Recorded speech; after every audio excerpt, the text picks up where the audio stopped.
Growing up in Korea, one of the most irrational and shocking experiences that I had was how hitting and slapping kids was considered proper discipline. Teachers, parents, even instructors used physical punishment as a way to teach lessons. You might not believe it, but it was really a normal part of everyday life for kids in the 80s and 90s in Korea. And it wasn't even a relic of some ancient past.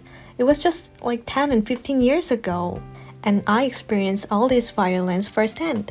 The worst part is that people believe that if you don't hit kids, they wouldn't listen and would turn out bad, stupid, or even they could become bullies, which is totally nonsense, you know? Even I was gaslighted into thinking that physical punishment was a necessary part of growing up. There was a time that government announced violence in classroom is banned from now on. At that time, I thought, how are teachers going to teach without not hitting them? The idea that students needed that fear to behave well was so deeply rooted in me because I was growing up with that culture. It's crazy how easy it is to be brainwashed by cultural norms and pressures, you know?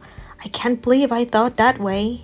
While growing up, I saw countless students get hit for such a small mistakes, and I still don't fully understand what led such violent culture. Maybe it was a carryover from older generations who grew up in war. But I believe even in military nowadays, they don't use this kind of violence, right?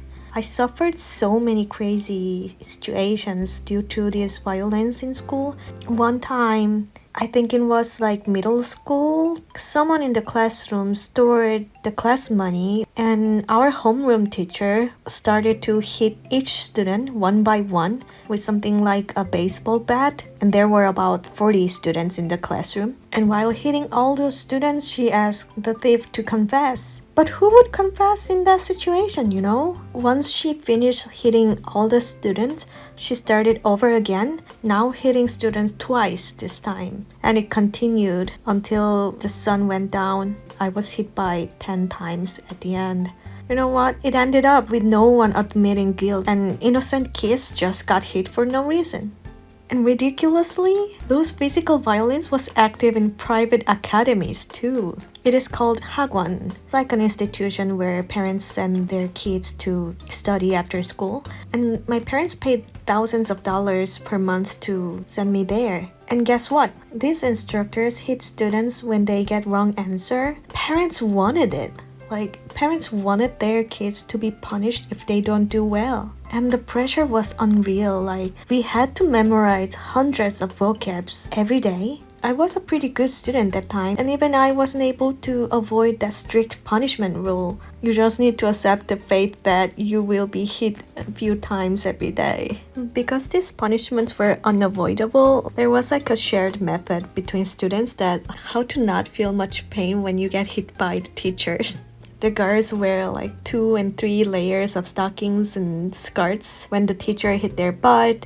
And some students rubbed their hands together before they get slapped. They said it will make it less hard, but I don't think it actually worked. Well, luckily, things have changed a lot. And now, if anyone hears about teachers hitting students, it will become a huge news and people will freak out. I'm glad people finally understand it's wrong. But still, it's wild to think how recent it was, and I actually grew up with that. It was one of the main reasons I decided not to raise kids in Korea. There are so many other reasons, but it is just one of them. And I just wanted to share this story with you, like how I still feel stings on my palms thinking about those moments and how stressful I felt back then. And most crazily that I believed it was necessary part of growing up. Ugh, it's crazy. I hope you liked my video and see you in the next one. Bye bye!